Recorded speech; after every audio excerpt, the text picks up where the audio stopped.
Majestic mountains tower in the middle of a clearing, where two men stand, each gripping a shovel and a flag. The flag displays a striking black and white pattern. One of the men is Kim Suho. At their feet, adorable little creatures stand, uttering short phrases. "Oh no," exclaims Lyod Fronter. Lyod swings a shovel, aiming at a particular spot, firmly embedding it in the ground. From Fronto's confident movement, a large blue digital grid unfolds across the lawn from the point of impact, stretching all the way to the base of distant mountains. This is the tale of an ordinary civil engineer. Particles from the grid morph into a digital model of a metropolis. This engineer has completely transformed the world. All those present watch this captivating process.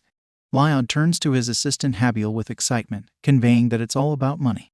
Lyod laughs uproariously, leading Habiel to believe that he's gone mad. A few years ago, as the city descended into dusk, Lyod received a message congratulating him on being chosen by the Absolute and granted the right to make a wish. Lying with his head on the ground, Lyod noticed the message. It continued, revealing that he had become one of the heroes of the novel Iron-Blooded Engineer. Lyod was astonished since it was the same novel he had read the day before. The message concluded with wishes of inspiration and good luck. Lyod was bewildered because he wasn't even drunk enough to dream about it. Could this be an out-of-body experience, so common in web novels? Was he truly in another world now? Lyod found himself lying on the ground in the suburbs, questioning why he woke up lying face flat on a dirt road. Sitting up, he felt a strong, cold chill on his body. His face twisted in confusion as he wondered about the strange sensation in his mouth. The message referred to a change in condition, specifically a mouth curvature due to sleeping on the street. Lyod had already realized this and was getting irritated by the messages. He grasped that he had inhabited the body of the novel's hero.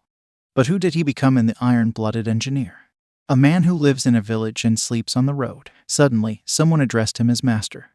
A man in a suit, who had been searching for him for a long time, approached Lyod. Lyod noticed the sword hanging from the stranger's belt. The moon illuminated the stranger's light hair. He suggested that Lyod would be better off returning to the mansion. The stranger turned out to be the main character of Iron-Blooded Engineers, Habiel. Lyod was sweating because he looked exactly like the pictures in his novel and also because of his name. Lyod didn't hide his displeasure when he realized who he had reincarnated into. In the heart of the forest stood an opulent mansion, the evening casting its shadows. Habiel kindled the fireplace and explained why Lyod had been lying on the road. The day before, Lyod had been drunk since lunch, breaking all the inn's dishes. Overdrunk overcame him, leading to a sleep on the road, as expected from an idiot. Concerned, the Baron sent Habiel to retrieve him, for even if his son was an idiot, the Baron would feel shame if he were lost. Wrapped in a blanket, Lyod sat on the bed, recalling the lack of heating. Habiel advised him to rest, promising to inform the Baron in the morning. As the servant left, Lyod, with a smile, inquired if his house is drowning in debt. Puzzled by these odd words, the servant exited. Lyod sat on the bed, observing Habiel slam the door. Tilting his head, Lyod pondered, aware of the entire story since he had read the last chapter in his cramped room. He knew the fate awaiting before him. The Baron and his wife encounters a wicked con man. In an instant, they lost all their wealth, property, leaving them to commit suicide while holding each other's hands. Simultaneously, Lyod descended into begging and relentless consume alcohol, echoing the fate of his parents by throwing up blood and died. Lyod was bothered that, despite their aristocratic status, his lives mirrored the miserable as those in Korea. Was it the Absolute or someone else scheming behind the scenes? He received a message claiming he had been chosen by the Supreme Being and granted the chance to make a wish. But why was a man put into this body? The following day, the weather in the city was beautifully clear, the sun streaming through the Fronter mansion windows. In the hallway, a concerned mother named Marbella Fronter walked with Habiel. She sought to learn what had transpired at the inn the previous day, but Lyod couldn't deny it. The mother requested Lyod to go and apologize. Lyod readily agreed to take responsibility for his actions, acknowledging it was his body for which he was accountable. Reports of this reaction surprised the mother and Habiel. The sun reached its peak. An elderly man in the street struggled to load hay onto a cart.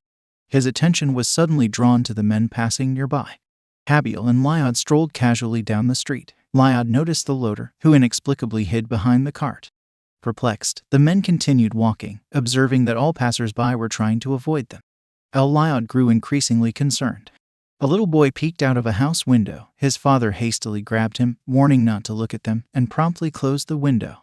Lyod received a message revealing the villagers was disgusted of him, a sentiment he was becoming aware of himself. But why was Habil following him? The servant explained that he needed to guard and watch him to prevent a repetition of the previous day's events, not to protect him but the residents from him, given the Lyod mischievous nature. As they moved on, Lyod contemplated the need to improve his image, ensuring he wouldn't go hungry in the future and addressing the family debt. As the heir to the country's lord, he could secure a prosperous life. Examining the messenger, Lyod sought to discover its functions and learned about his skills, being scumbag and troublesome drunkard, making others nervous and acting like a dog when intoxicated. Irritated, Lyod waved his arms as they walked forward. Habil inquired about their destination, and pointed out they have arrived at the inn and questioning the truth of the apology Lyod intended. Lyod replied that he was just pondering about something else.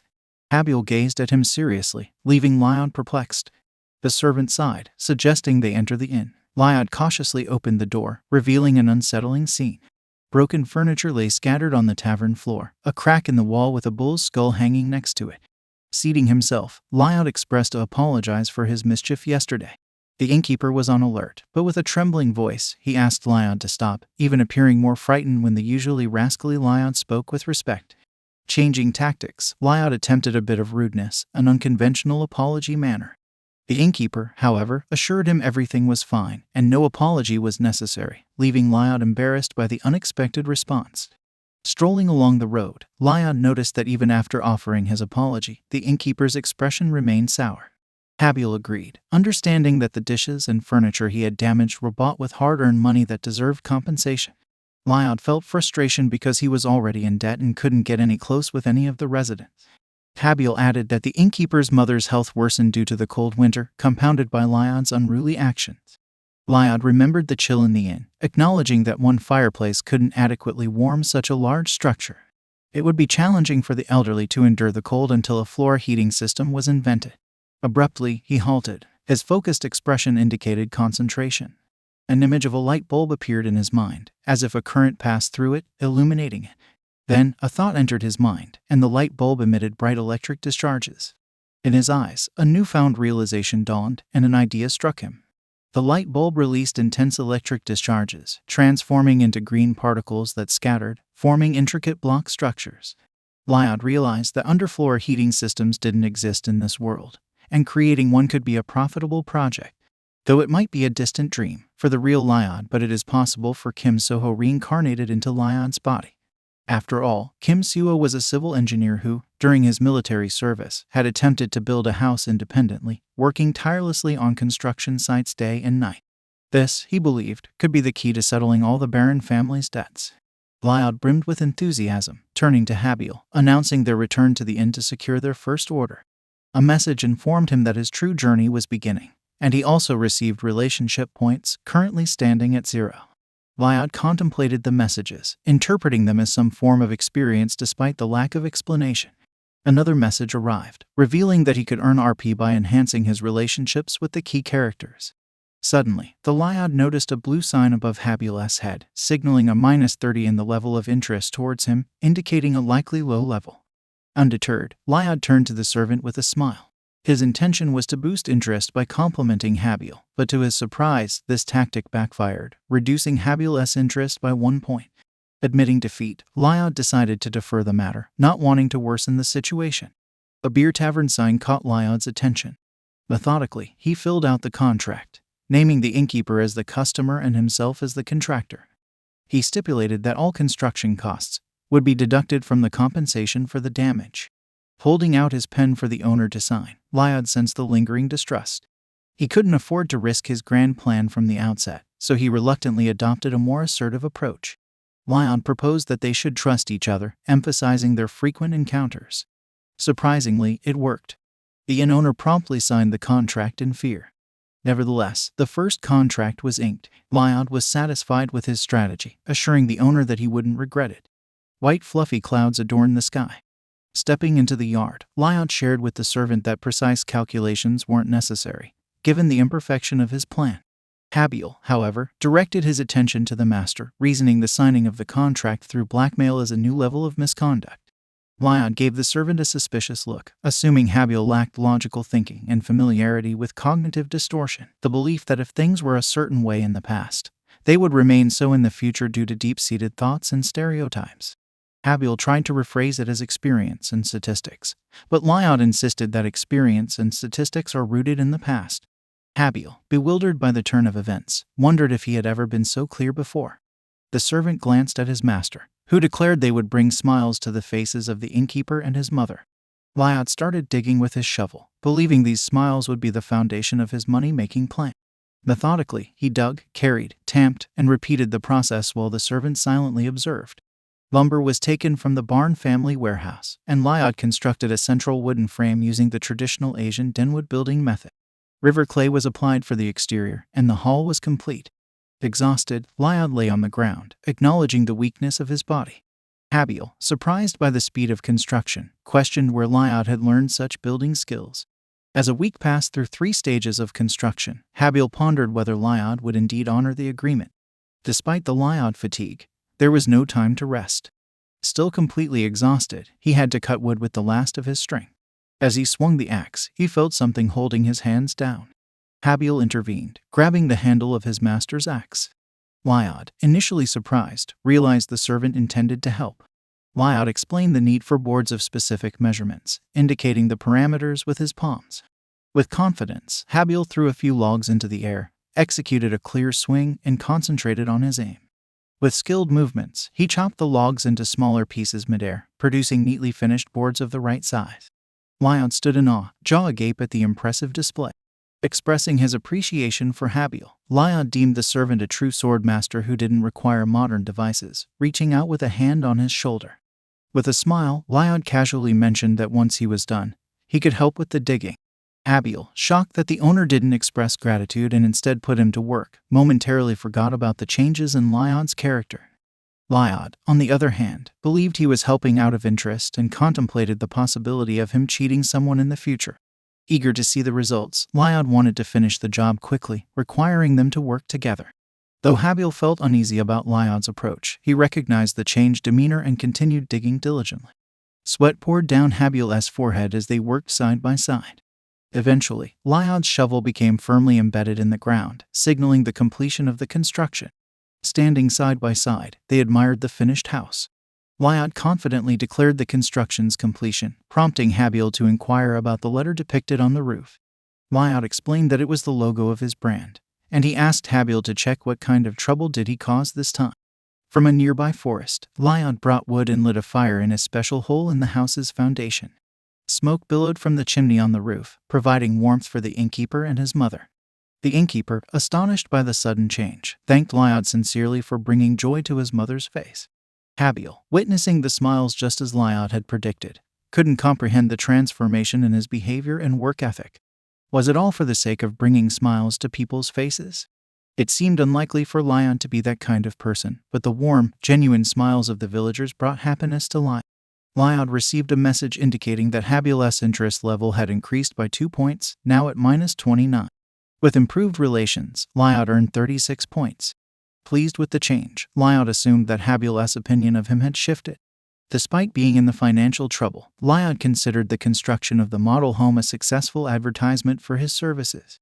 A few days later, a line of city residents gathered outside the new building, eager to experience the new development.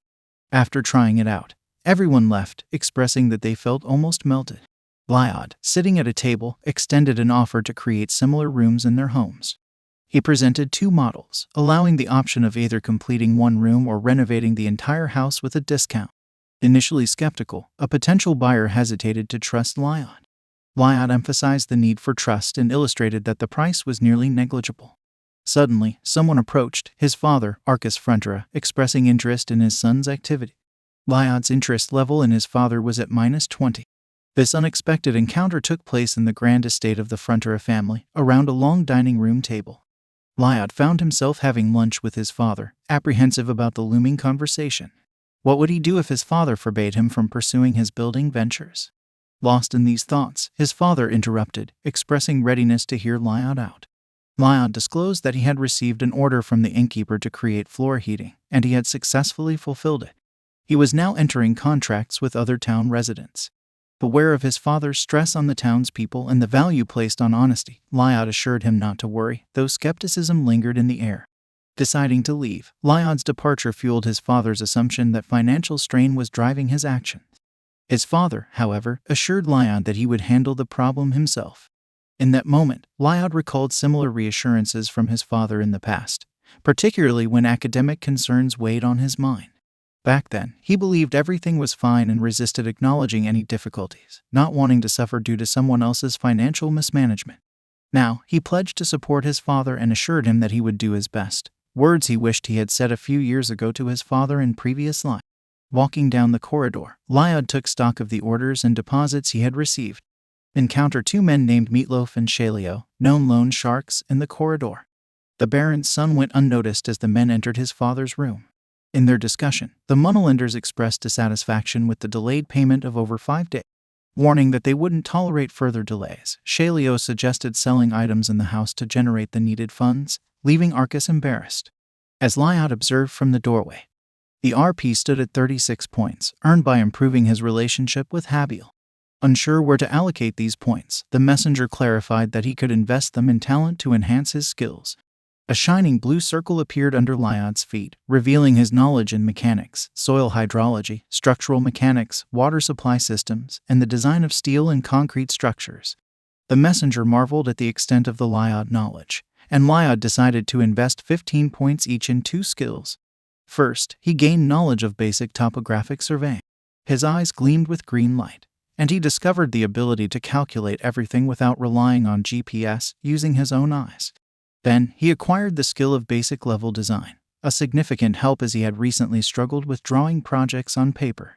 This newfound skill promised to make his future tasks much more manageable. However, Lyod wondered if Habil's assistance alone would be sufficient. Yearning for heavy equipment, the messenger revealed that he had something for Lyod. Lyod couldn't believe his luck, a random choice of a phantom partner who could assist him in everything. Skeptical but intrigued, he learned that initiating this partnership required 50 RP. Annoyed by the insufficient points and having only one chance left, Lyod pondered the decision.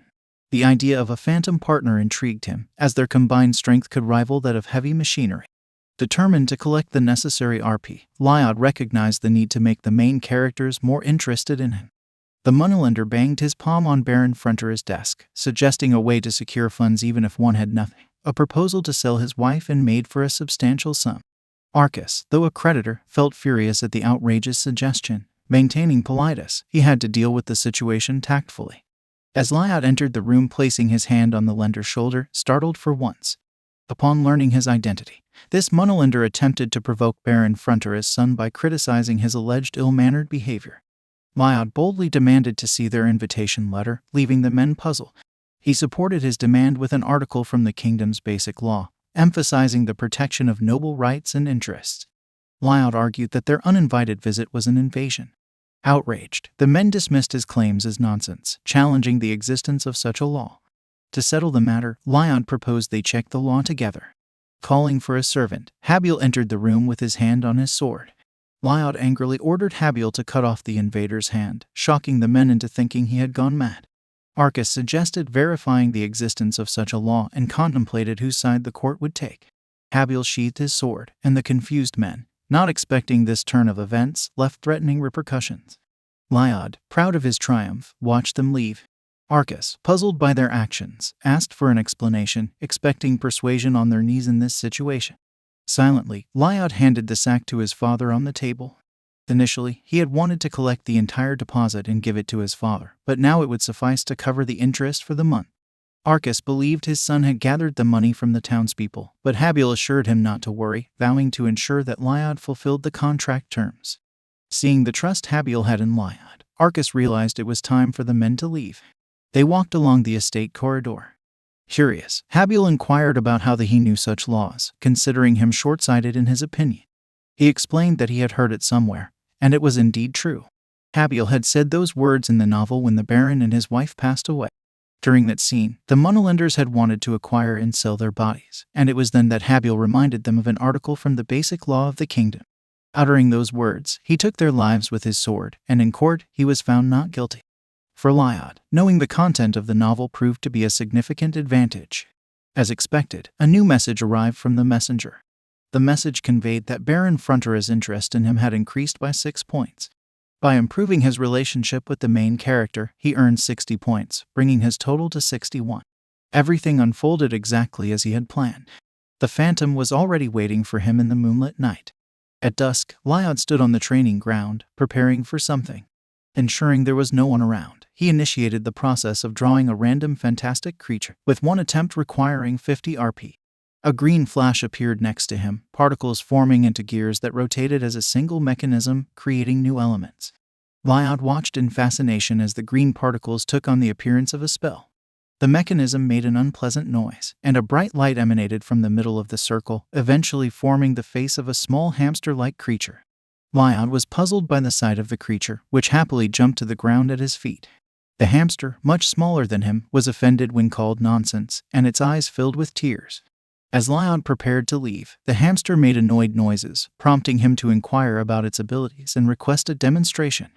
The hamster pointed to its cheeks with its paws and started chewing. Suddenly, it spat out a crumpled piece of paper, an instruction sheet for a litter box. The sheet indicated that the hamster needed to be cared for with love, and it came with colored sunflower seeds that could alter its size. The red seed made the palate giant for 12 hours, while the blue seed allowed it to shrink.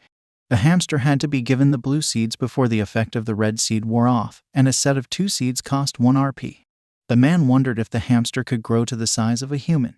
Since the hamster couldn't talk, he decided to test it himself. He figured that if hamsters were good at digging, a human-sized one could be a super helpful assistant. Lyod handed the hamster a red seed. The hamster ate it, and suddenly, it started growing right in front of the man's eyes. It became so massive that it rested on the Lyod face. The man was thrown several meters away by the hamster's powerful growth. He couldn't believe what he was witnessing. The hamster was now at least 10 meters tall, towering over the Lyod. The hamster looked down at the Lyod, who could only shout the hamster's name before the giant rodent started digging rapidly. A message popped up about a new skill, Level 1 Excavation. Then, another message appeared about another skill, Level 1 Ground Hardening. The hamster lay on the ground, spinning from place to place. A third skill was revealed, First Level Cheek Pouch. The hamster stood with its cheeks puffed out, gazing at the Lyod. In an instant, it spat out a massive boulder in front of the man, larger than the Lyod itself. The man was both amazed and satisfied.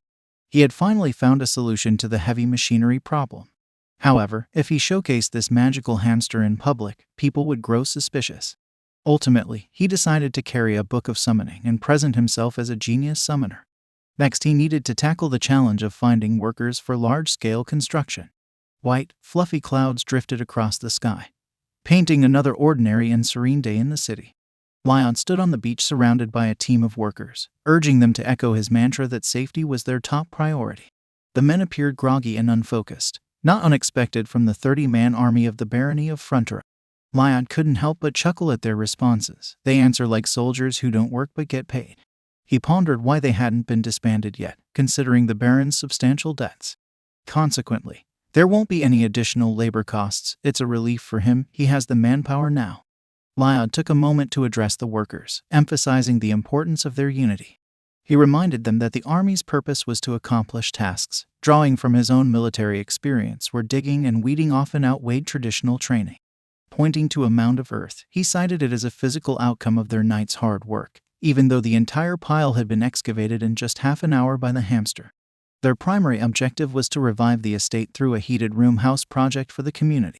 Despite Lyod's motivational words, the workers remained uninspired and daunted by the workload. Lyod, anticipating this response, knew that gaining their commitment would require more than just words from the owner. Out of the blue, a man approached Lyod. He turned out to be Newman, a senior knight from the barony of Frontera. Newman sought clarification on the orders given to his men by the Lyod, expecting Lyod to speak for them. In this estate, there were 3 knights, Newman, Byron, and the novel's protagonist, Xavier Azran. While Newman, Byron, and Xavier initially obeyed Lyod at the beginning of the novel, only Byron and Xavier remained loyal until the estate's eventual downfall. Newman, on the other hand, was the first to betray and abandon the Baron, selling information about him to an intruder. As a result, they owed Newman a small debt, much to Lyod's dissatisfaction with having such a man as a senior knight. Newman questioned Lyot about the nature of the work he was compelling the army to do, expressing disbelief as a senior knight that Lyot was forcing them into dirty tasks. Lyot dismissed it as nonsense, explaining that he was earning money to cover the Baron's debts, having obtained permission from the Baron himself. Newman couldn't fathom how Lyot had deceived their lord and decided to bring up the young master's past, accusing Lyot of exploiting the army for personal gain. Lyot, in response, closed his eyes momentarily, then smiled, acknowledging that Newman was right about getting hit with angered Newman. Lyot seized a shovel from the ground and swung it toward Newman, shocking the workers with his unexpected aggression. The shovel's claws of earth flew at Newman, who managed to barely shield himself from the assault. Despite the tension, Lyot's smile remained unyielding as the claws landed on the knight's shoes, further infuriating Newman. In response, Newman denounced Lyot as a scoundrel attempting to tarnish a knight's reputation, branding him a foolish son of an almost bankrupt baron. Lyot sensed that the knight was itching for a fight, and twirling a shovel in his hands, instantly assumed a fighting stance. Lyot, not backing down, asserted that he was open to a duel. In return, Newman warned that Lyot would regret it. In the mansion, the confrontation escalated into a duel, and as they prepared, Habiel, a servant, questioned Lyot's confidence in winning that is happening in a month. Sitting on his bed, Lyot admitted that he wasn't certain. After all, Newman was known as the Heart of Mana, a junior sword expert. However, Lyot dismissed Habiel's question as unwise, considering Newman nothing more than a lazy man he could easily handle. Habiel struggled to restrain himself from intervening, baffled by Lyot's decision to provoke Newman with the shovel incident and challenge him to a duel. Lyot abruptly interrupted Habiel's inner thoughts, requesting a favor. He wanted the servant to teach him how to use a sword. Habiel immediately refused, citing his primary duty to protect young Master Lyot. Furthermore, he compared Lyot to a scumbag, implying that arming him with a sword would make him a danger to everyone around. Disappointed by the refusal, Lyot offered a deal. He would help Habiel with his insomnia in exchange for swordsmanship lessons. Habiel, shocked that Lyot knew about his insomnia. Lyot had gathered this information from the novel The Blood and Iron's Knight. In this fictional world, knights are classified into 4 ranks, with Habiel being a soon-to-be sword master currently holding the highest sword expert level. His insomnia stemmed from his exceptionally sensitive nerves, known as the Sword Master Syndrome, a concept unfamiliar to those in the countryside, including Habiel. Recognizing that Habiel wasn't sleeping well, Lyot proposed the deal, prompting a heavy sigh from the servant. Despite the skepticism, Habiel agreed to teach Lyot, emphasizing that he shouldn't go easy on him. Habiel's confidence stemmed from the belief that Lyot would likely lose. Over the years, Habiel had tried various methods to cure his insomnia, from mental behavioral treatment to medicinal herbs, but nothing had worked. In a surprising turn of events, Habiel soon found himself unintentionally falling asleep while he was reciting magic techniques. The 18th technique, involving reading instructions for iron and concrete structures, proved to be an unexpectedly effective sleep aid. Lyot, seizing the opportunity, vowed to master all of Habiel's fencing skills while the servant dozed off with a pillow in his hands. The weather was sunny and warm as Habiel instructed his master, Lyot, to run 50 laps. Lyot was taken aback, but he obediently turned around and began the run without complaints. Habiel observed the young Franz marathon closely, noting that while challenging, Lyot displayed promise. When Lyot completed the first lap and asked for a more substantial lesson, he started the second lap. Approaching Habiel again, Lyot encountered doubt from the servant, who believed Lyot might not endure it. The third lap, surprisingly, proved easier for Lyot than the second. Habiel admitted that if Lyot had started complaining, he might have declared it impossible and turned away. Despite gritting his teeth, Habiel conceded that this assumption held some truth. Lyot intended to run until the end to gauge Habiel's reaction. During the run, a message appeared about Lyot's passive skill being ugly, reaching level 4. Despite appearing crazy to onlookers who wanted to hit him, Lyot denied possessing such a skill. Dust kicked up from under his feet as he pushed through the fatigue. In reality, he was exhausted, but he acknowledged that it was nothing compared to his life in Korea. In Korea, he had no family for warmth, waking up every morning in a crowded room. His days were filled with carrying bricks to the 4th floor of the villa, and every night he loaded trucks with boxes just to prevent him from starvation, all the while holding on to the hope that things would get better someday. Lyot replayed the encouraging words in his head. "Hang in there, Kim Suo, it will get better. You're doing well. Just a little bit longer." The cherished star he reached for seemed so far away, and then it disappeared. Despite the exhaustion, Lyot found relief in the fact that the current struggle was nothing in comparison to the pain and despair he had experienced before. Lyot persisted in running in circles, And observing his determination, Habil decided to teach him sword technique as a gesture of gratitude for Lyod's hard work. A notification appeared in the messenger, indicating that Habil's opinion of Lyod had improved by 1 point. However, his overall opinion still stood at -28. Additionally, Lyod gained 18 points for a slight improvement in his relationship with a key character, bringing his total score to 29 points. As darkness settled over the city, the moonlight streamed through the windows of the Frontera mansion. Meanwhile, his father expressed his frustration about his son Lyod's actions. He believed that Lyod had come to his senses in recent days, though he likely misunderstood his son. Despite his moral duty not to interfere in the duel and Lyod being the heir, he asked the knight not to be too harsh on his son. He requested that Lyod be brought to consciousness and prevent any injury.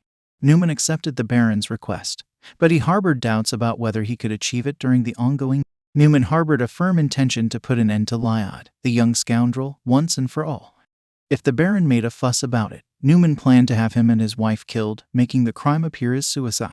Subsequently, he would leave the city to seek a better life. Thanks to the young scoundrel, Newman believed that his plan would come to become successful sooner than expected. A month had passed since Newman's last conversation with his father. A dueling arena was set up on the ground where Lyod had trained, with opponents already in place and judges seated at the table. Lyod's parents, along with Habil and Byron, were present to witness the impending duel. Holding out his sword, Newman asked Lyod if he was ready. However, Lyod stood with a shovel in his hands, holding it upside down. With confidence, he slung it over his shoulders and declared his readiness. The audience, including Knight Newman, was shocked that Lyod, known as the Lyod, would fight Knight Newman using a shovel. The knight's eyes were filled with indescribable anger and malice. Habil explained that the shovel was made of metal ordered from a blacksmith. Lyod's father took it as a joke and felt ashamed of his son. However, Habil disagreed, recalling Lyod's dedication over the past month. Lyod engaged in general exercises in the early morning without complaint, explained instructions for the heated room to village engineers at the construction site, and practiced swordplay as long as his legs could carry him. It was evident to Habil that Lyod was entirely serious in his intentions, and he was sure that the young Frontera was committed to this duel. Arcus began announcing to everyone that the duel between Frontera Lyod and Knight Newman was commencing. The knight assumed a defensive stance with his sword pointed at his opponent, while the Lyod held a shovel in his hands, offering a slight smile. Habil immediately noticed Lyod's seemingly foolish stance. Newman, feeling mocked, swung his sword at Lyod, who calmly and confidently awaited the right moment. Just before the blow landed, Lyod skillfully jumped aside, surprising Arcus and the onlookers. Undeterred, Newman made a second attempt to strike Lyod, but the Lyod adeptly deflected this blow as well. It was an incredible and effective technique, one that seemed to instantly improve his sword skills after all these years. Newman halted in surprise, while Lyod, accustomed to such maneuvers from his time in Korea, found nothing unusual in it. In Korea, such moves were part of modern hand-to-hand combat techniques, including a bayonet attack followed by a roller strike that could literally knock down an opponent. Lyod's shovel was versatile, even functioning as a shield to protect against sharp blows. Another strike aimed at Newman's side, but it narrowly missed the target. Lyod decided to switch tactics, planting his feet on the shovel, enabling him to jump on it. Newman, puzzled by Lyod's unexpected behavior, and Habil, who initially thought it was a joke, began to realize that Lyod was serious. Undeterred, Newman rushed back into the fight. Lyod prepared to face Newman with 3 weapons, a shovel, the basics of fencing taught by Habil, and the synchronized ability to control the tool, specifically the first level of digging. Lyod aimed to become one with the shovel in body and soul, increasing the synchronization level. During training, Habil's opinion of Lyod increased by 1 point, while the Baron and the Baroness, seeing their son's sincerity for the first time, increased their opinion by 2 and 3 points, respectively. Lyod accumulated a total of 97 points, and the messenger suggested learning an additional digging skill worth 40 RP, a proposition Lyod readily accepted. Steam emitted from Newman's nose as he realized it was time to deploy something that couldn't be used against an ordinary person. A blue magical globe began to appear around him, causing Habil to suspect that something was amiss. Newman's body filled with magical energy, concentrated in his chest, and Lyod recognized that the knight was being infused with mana. This was the heart made of mana. Newman completed the pumping process and took the sword in his hands, signaling the seriousness of the situation. Lyod silently waited for what would happen next. Furious, sparks flew from Newman's eyes as he made a powerful swing at Lyod. The knight's sword almost touched Frontera's body, causing screams from his parents out of fright.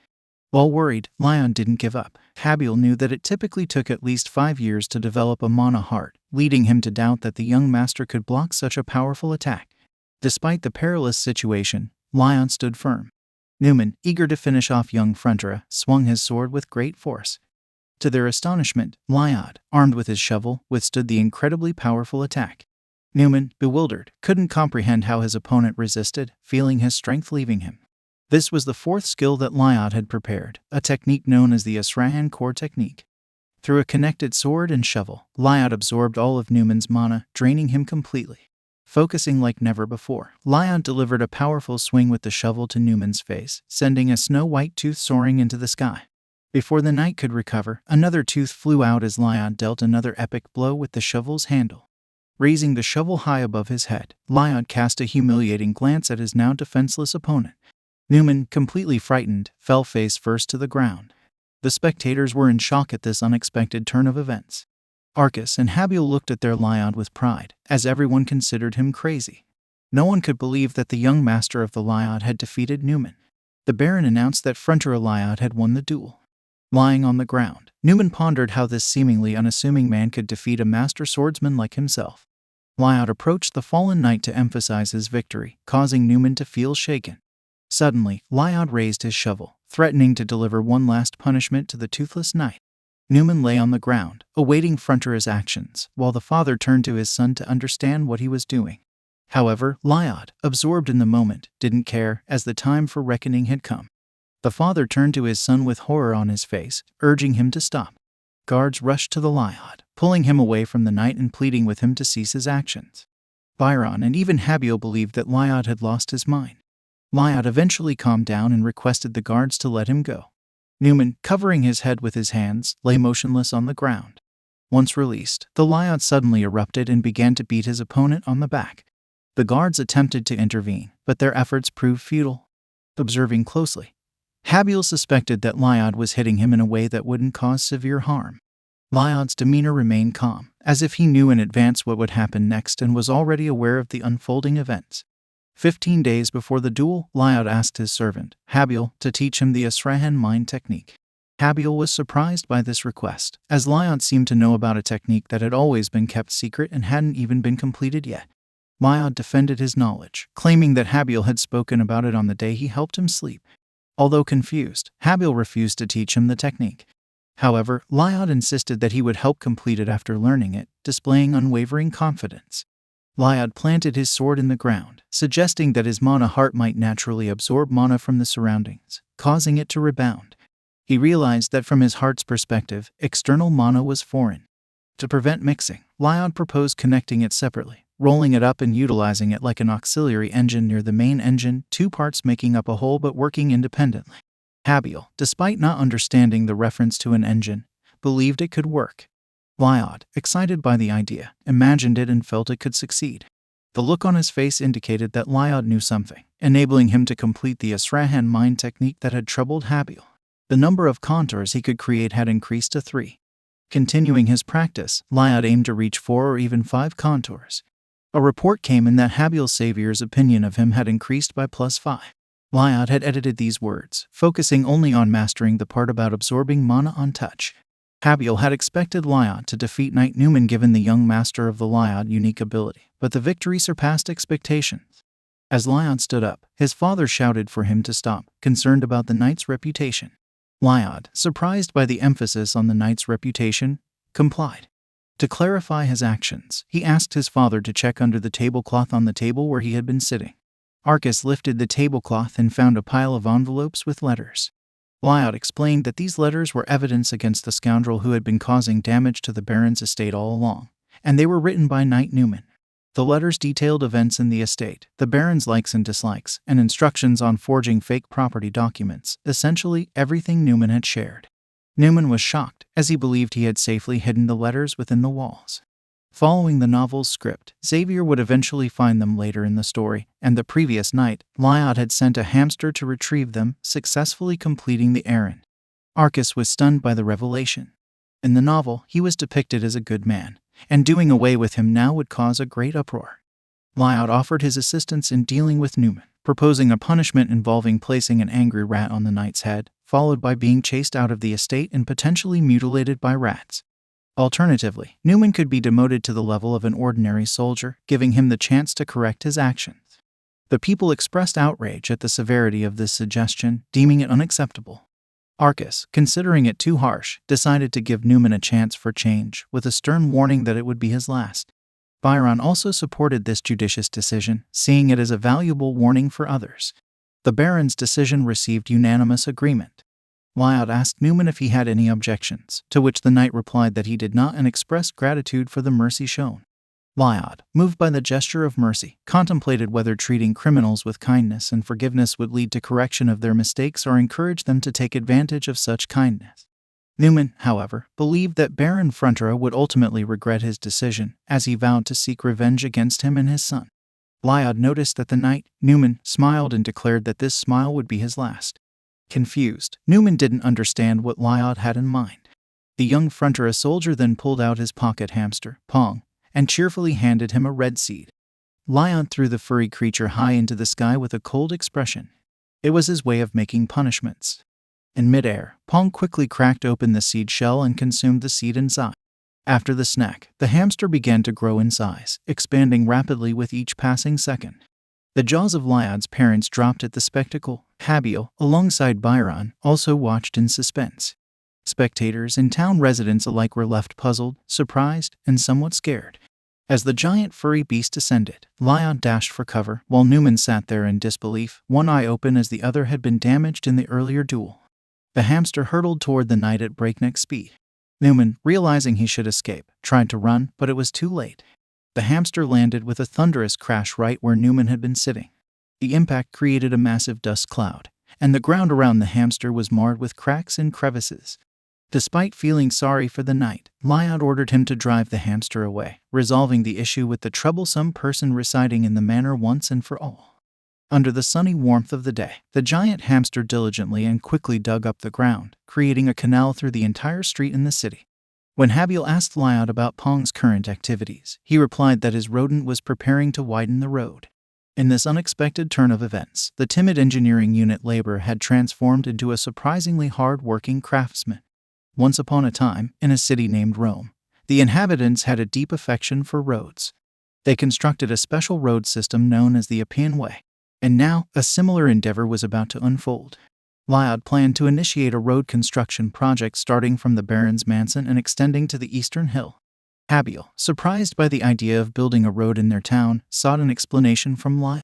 The master assured him that he would soon understand, as their town was destined to become a popular destination for visitors. Intrigued, the servant questioned Lyot about where he had acquired such knowledge. He was particularly curious about the innovative heating system and the sudden ability to call upon beings from the outside. Habiel likened these feats to the magic of the highest level and cautiously asked if Lyot was truly their rightful master. A message of danger reached the Lyot Bruna, signaling that Xavier was beginning to harbor doubts. Lyot, feeling the pressure, started sweating, and Habiel attentively awaited a reasonable explanation for the sudden change in demeanor. Even when Kim Suho had read about this guard in the novel, he knew the guard was quite formidable. The guard could easily discern the presence of a stranger within the Baron's son, and he wouldn't hesitate to eliminate the threat. Fortunately, Lyot didn't need to worry because he possessed a special skill for handling such situations. Lyot explained he trained in secret from everyone, relying on his special skill of perseverance. Habiel, thinking about his young master's past, believed that Lyot used to indulge in days-long drinking sessions in secret. Lyot countered this, stating that Habiel wasn't with him 24 hours a day, and perhaps he had been a fool and a party animal in the past, but Habiel knew nothing about his activities during that time. However, the challenge was explaining Lyot's newfound magical skills, a feat even experienced mages struggled with. In his defense, Lyot turned the tables and asked Habiel how he could effortlessly handle mana, especially at such a young age. Maybe someone had taught him these skills as well. While not considering himself a brilliant magician, Habiel found himself contemplating Lyot's words seriously. Using his special skills of quick conversation and persistence, Lyot swiftly concluded the discussion, leaving Habiel to ponder the matter alone. Worried about the hasty conversation with his servant, Lyot approached Bayern Knight and requested him to oversee the progress of the work during his absence. Bayern agreed, assuring Lyot that he would take care of everything. Habil insisted on accompanying Lyod, emphasizing his duty to protect his master. Lyod didn't object, and at that moment, the men set off towards a location related to an unpaid debt in the small town of the Redheads' estate. As they approached, they saw a wooden sign that read in. Suddenly, a man slammed his fist on the table, swearing loudly. It was the home of the real estate scammer Thords. Frustrated at losing all his money, he vented his anger and vowed to make those responsible pay. Another man in a black robe approached him, questioning the purpose of all the gambling, as that was how he made his money. Realizing the man couldn't pay for his services, he declared his intention to leave. However, the desperate man quickly offered to pay even more than agreed if the man stayed with him. The problem was that Thords could only make money by deceiving others, and with too many people seeking revenge, laying low seemed the only option. Hearing those words, Lyod recognized that it was about him and promptly kicked open the door. Thords and his partner were left stunned by the unexpected visit. While it wasn't surprising for the Lyod, as they had never met in person before, he introduced himself to clear any doubts. The faces of Thords and his partner showed a mix of shock and fear. Without wasting a moment, Lyod ordered the other man to run away. The large man in the black robe swiftly picked up his boss, and in an instant, the two of them flew out of house through the window. They landed in the city center, the big man holding his boss protectively, his expression stern.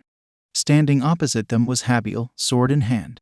Habil executed a spectacular swing of his sword to intimidate the large individual, and demanded that they hand Thords over without harm. Everything unfolded just as the Lloyd had predicted. They attempted to escape through the window, so Lyod instructed the servant to wait there. Lyod was observing the scene unfold from a distance, his plan working perfectly. The big man in the black robe, outraged by Habil's defiance, questioned whether he knew how to use a sword. His eyes turned white, and a black and red blob of magic spun in his hands. This was a moment Xavier had been waiting for, revenge for the Baron's death. In the novel, Xavier had fought a duel with a personal bodyguard of Thords, the criminal he had been pursuing. It was also his first encounter with a dark wizard. Although it wasn't easy, Xavier couldn't resist the magic of gravity, as the novel dictated. Meanwhile, the man in the cloak launched magic bullets at Habil one by one, but thanks to his supreme skill, Habil deftly deflected the attacks. The dark magic broke up into tiny particles that scattered in different directions. As the servant confidently stood on the battlefield, he locked eyes with the wizard. The guard activated his gravity power toward his opponent, but just in time, the servant managed to stand on his feet. In the novel, Xavier fought the dark wizard purely as a weapon specialist. When the magician looked at him, he was genuinely surprised to see Habil's heart of mana with a triple ring around it. With renewed strength, Habil swung his sword, breaking the gravity power. However, Habil noticed something unusual. Did the wizard have the magic to control gravity? Terrified with the Habil power, he started to sweat in fear and quickly escaped from the battleground. The scammer reached out to his assistant to halt him, but Habil was quicker. Turning his attention back to Habil, Habil confronted him, questioning if he knew what happened when someone cheated honest people. The criminal, visibly frightened, was unable to respond. As Habil had driven the scammer into a dead end, the criminal, unable to escape, fell down and collided with barrels. The servant, fueled by anger and a desire for revenge, initially intended to leave scammer without his legs, forcing him to crawl to court. Just as Habil was about to strike the final blow, Lyod ordered him to stop, surprisingly interposed himself between the servant and the criminal. Lyod questioned if Habil was crazy, explained that Habil's intended action wasn't a wise course of action.